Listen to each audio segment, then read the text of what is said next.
desires that rise like forgotten seeds breaking through the soil. To be available to yourself is the beginning of authenticity, and without authenticity, love itself becomes counterfeit. Every yes that betrays your own being is in truth a silent no, and from such denials only resentment can grow. There was a man who spent himself in the service of others, giving until he was emptied. Yet for all his sacrifice he remained unseen. At last, exhausted, he stepped back. And only then did the world protest. They called him selfish, cold, neglectful. But slowly, something curious began to happen. In his absence, they began to feel the weight he had long carried. For the first time, his presence was no longer taken for granted, but respected. In stepping back, he had not lost love at all. He had opened the door for love to appear, where once there had only been convenience. So you see, to become less available is not an act of rejection, but of invitation. It is the invitation for others to wake up to your presence, and for you to wake up to yourself. For only in the open space between two beings can respect take root and love draw breath. When you are forever at hand, no one stops to wonder who you are or what you truly give. But when you withdraw, when you refuse to play the endless part, suddenly they must pause. They must look. And in that moment of seeing, the whole pattern begins to shift. Why, then, is this so hard? Because we are frightened. We imagine that a single no will banish love. We fear that if we step aside, we shall be forgotten. We tremble that if we honor our own worth, others will not. But ask yourself, if someone values you only so long as you are endlessly at their disposal, is that love, or is it merely convenience? Much of our suffering, you see, is not caused by what others do to us, but by what we permit. Out of fear of displeasing, we stretch ourselves thin, we give beyond our means, we say yes when the heart cries no, and then we cloak this self-betrayal under the name of kindness. But it is no kindness to betray yourself. To give what you do not have is like offering an empty bowl. True kindness flows only from fullness, and fullness requires form. To cease being endlessly available is to honor that form. To say, I am human, I have rhythm, I have worth. And yes, some may drift away when you step back, but then you discover a deeper truth. They were not with you at all, but with the endless fountain they mistook you for. Better to be cherished for your reality than tolerated for your exhaustion. Better to lose those who drained you than to lose yourself altogether. And here again the paradox shows its face. Those who truly matter, those who truly love, will not vanish when you step back. They will bend with you, as trees bend with the wind. They will grow into the space you create, and in that very movement, the bond deepens. So when you cease to be forever at hand, you do not become less, you become more visible, more authentic, more real. You gather together the scattered fragments of yourself and return as a whole being, and life always bows to wholeness. For wholeness has its own gravity. It draws, it attracts, it commands respect without demanding it. The broken self clamors to be noticed, while the whole self is noticed without effort. You cease to be background noise and become the very music to which others listen. Picture yourself as a well. If all may draw without end, the waters will one day vanish, and both you and they will be left thirsty. But when the well is guarded, when it is given time to fill again from its hidden springs, then those who come to drink find refreshment. To withdraw at times, to cease being endlessly available, is simply to keep the waters of your life pure and flowing. This is not selfishness, but the very condition that makes giving possible. From a full well, the water is sweet. From a dry one, nothing can be drawn. Yet the world will not at first thank you for this. Those who were accustomed to your endless flow will call you selfish, accuse you of change, and indeed you have changed. You are no longer a tool to be used, but a being who gives from freedom. This unsettles those who lived upon your weakness, but it strengthens those who honor your strength. In time the numbers may grow fewer, but the bonds grow deeper. For love that is real does not fear your boundary. It bows to it. So then we come to this curious question. Who are you when you're not forever on call, forever answering the ring of the world? Who are you when you sit still, when you stop chasing, when you listen to the hum inside your own skull? Most of us forget, you see, because we're so busy being useful to others that we've misplaced ourselves. But in the silence, in that delicious nothing, you suddenly stumble upon yourself again. And far from being empty, it's wonderfully full. To withdraw is not to desert life, but to return to it. For in stepping back, you discover that life is like breathing in and out. If you only breathe out, you collapse. If you only give, you dry up. The rhythm of the tide is the rhythm of being. You see? It's the old paradox. In not seeking, things come to you. In not clutching, they remain. And so, curiously, when you stop demanding respect, people respect you. When you cease to be always available, you become truly present. You don't have to insist on your worth, you are it. So, the game is not about being endlessly busy, endlessly agreeable. It's about rhythm, sincerity, wholeness. Say yes when it's a real yes, say no when it's a real no. Step forward when you're full, step back when it's time to fill. That isn't selfishness. That's simply the wisdom of the dance. And then, as if by magic, life begins to keep the beat with you.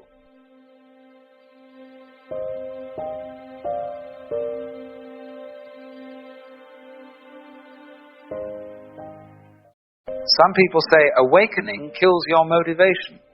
That once you wake up and see through the game, you won't want to play anymore. And perhaps you felt that yourself. You start asking, if life is just an illusion, why bother? Why chase goals? Why work hard? Why get out of bed at all? It's a strange feeling, isn't it? To look at the world and suddenly see the shine come off. Like the prizes you once chased don't quite sparkle the way they used to. And yet, that's where many men find themselves. You've built, you've worked, you've carried the weight. But when the game no longer fools you, the question creeps in, now what? Is this awakening? Or is it the end of your drive? But that's rather like a child who discovers that hide-and-seek isn't serious business, and then declares, well then, I shan't play anymore. You see, the whole charm of a game is that it isn't serious. If it were, it would be work. And the beauty of life is very much the same. When you awaken, you don't stop living. You simply stop clutching at life. You realize it's a dance, a play, a marvelous hide-and-seek between what you think you are and what you truly are. But the ego doesn't like that kind of play. The ego wants medals, trophies, something to wave about and say, look at me. And when it fails, it collapses into self-pity. Oh no, I've lost my drive. What's really happened is quite the opposite. You've been set free from the dreary business of proving yourself, and in that freedom, the ordinary shines, walking barefoot across the floor, watching a leaf tumble through the air, each one a small miracle, if only you pause long enough to notice. Because, let's be honest, what most of us call motivation is usually nothing of the sort. It isn't energy. It's anxiety in a clever disguise. A little whisper inside that says, go on now. Achieve something, prove something, carve your initials into the universe before you vanish. So off you go, collecting medals, chasing money, buying a slightly faster car than your neighbor. not because the doing is delightful, but because the thought of being nothing frightens you out of your skin. Curious, isn't it? You spend half your life exhausted, not for the thing itself, but to shine up this image of me. And then awakening happens. The curtain parts, the lights come up, and suddenly the actor notices the crown on his head is only paper. The whole performance, a comedy dressed as tragedy. Imagine a bird outside your window. It doesn't sing to impress you or to pass an audition. It doesn't say, "Listen, I've composed a new tune, I do hope you approve." It sings because singing is what a bird does. And when you awaken, life begins to move through you in just that way. Not to prove, not to compete, but simply to express itself, like a tree putting out blossoms, or a river tumbling over stone. And here is the delicious secret. Awakening is not the end of passion, it is the end of pretense. You find yourself falling in love not with trophies or achievements, but with existence itself. The laughter of your child, the sound of rain on the roof, even the ache in your bones. All of it is music you had rushed past before. And a strange realization dawns. The very troubles you once cursed are part of the rhythm. Pain and joy, loss and gain. They shape one another as valleys shape the mountains. Without shadow, light is flat. Without ache, love is shallow. This is why you are here. Not to escape the dream, but to taste it. For what kind of game would it be if you could win at once? Without risk? Without surprise? The whole delight of being human is that it isn't easy. So awakening doesn't lift you out of the world. It drops you right into the thick of it. Heart open, laughing at the cosmic joke, grateful for every note in the symphony. And you see, the point was never to arrive anywhere. The point is that it's happening at all. So instead of being whipped along by fear or dragged about by ambition, a new kind of energy begins to move you. Not the restless push of must do, must win, but the effortless pull of delight. It's the difference between rowing a boat upstream until your arms ache and suddenly noticing the current is carrying you all along. Now don't mistake this for laziness. Play is not lazy. Children at play have more energy than any businessman chasing a deadline. A musician absorbed in his instrument. A craftsman shaping wood with care. A gardener lost in the rhythm of planting. All of them are moved by this other kind of fire. Not the fire of fear, but of joy. Life begins to act through you, as naturally as a tree putting out blossoms in spring. And you find you are no longer the manager, the pusher, the taskmaster. You are the expression. The river doesn't need motivation to flow. The sun doesn't get up in the morning saying, "I'd better shine or else." And when you're awake, you discover you are not separate from that river, not apart from that sun. You are the same unfolding energy. And so your doing becomes like dancing. The steps are there, the rhythm is there, but it isn't forced. It's play. It's music. It's effortless. That is the energy of awakening. Not driven by the whip of should, but moved by the joy of being. And here's the marvelous joke of it all. When you stop grasping at meaning, life hands it to you everywhere. The ego thinks, if I can't be the hero, the conqueror, then what's left? But awakening flips the whole thing on its head. You begin to see that life was never asking you to conquer it, it was inviting you to join it. You discover a kind of freedom that was hiding in plain sight. The freedom to laugh at yourself, to stumble without shame, to play the game knowing full well it's a game. And from there, everything ordinary becomes radiant. Washing the dishes, walking the dog, talking nonsense with your friends, none of it is wasted, because none of it needs to be anything other than what it is. The meaning you were chasing all those years wasn't somewhere else. It was in the very act of living, unpolished, unpretentious, and already complete. Awakening doesn't take away your passion. It takes away the counterfeit fuel, fear, comparison, that restless itch to measure yourself against everyone else. When you stop treating life as a ledger to balance, life becomes lavish. You begin to notice beauty was never hiding from you. You were simply too busy chasing something else to see it. You see, the beauty of awakening isn't in having life all figured out. It's in discovering that life, just as it is, has always been unspeakably beautiful. Awakening is beautiful because it hands you back your own life. Before, you were living under a spell, pulled along by comparisons, fears, and the endless race to be enough. Awakening cracks that spell, and suddenly you can breathe. You discover that you were never missing anything, that nothing out there had the power to complete you, because what you were seeking was already in you all along. That recognition is not just relief, it's freedom. It's beautiful because it restores wonder. A child doesn't need a reason to chase fireflies. They do it because life itself is astonishing. Awakening returns you to that innocence, but with the depth of everything you've lived through.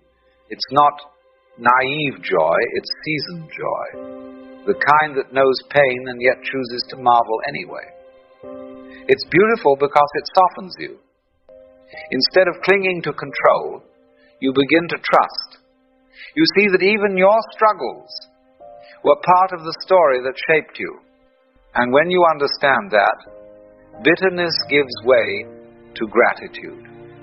What once felt like punishment reveals itself as preparation. What once looked like chaos begins to show its pattern.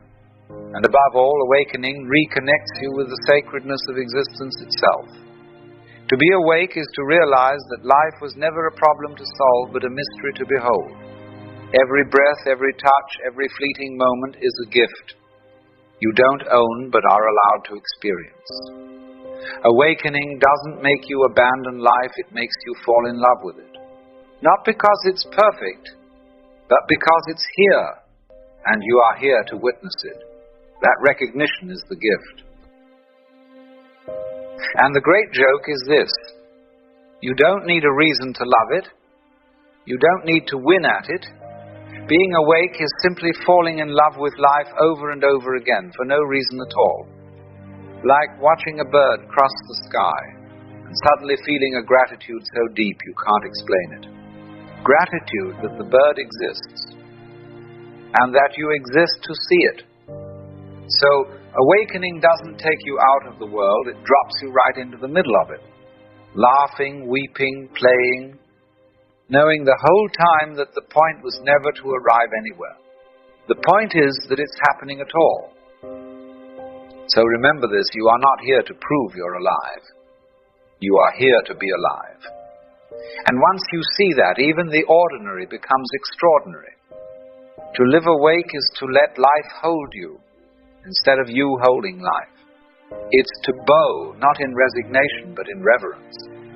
Reverence for the sheer impossibility that you are here, that this world exists, that you get to taste it at all. And when you live that way, gratitude ceases to be something you practice. It becomes the air you breathe. You feel grateful for the good, and also grateful for the mistakes, for every wrong turn that opened a new road. Grateful even for the ones who hurt you, because without them you might never have learned to bend, to soften, to grow. You feel grateful for the arguments that taught you patience, for the failures that stripped away your pride, for the disappointments that pushed you deeper into yourself. And in the end, you feel grateful for everything. for the sky and the sea, for bread on the table and laughter in the street, grateful for traffic jams, for rain-soaked shoes, for the sheer fact that anything at all is possible, because awakening shows you this marvelous truth: nothing is wasted. Not the joy, not the sorrow, not even the foolishness. It all belongs, and it is all part of the miracle that you are here to live it. You see, most people go through life under the strange illusion that other people make them angry, that the world out there with its noise and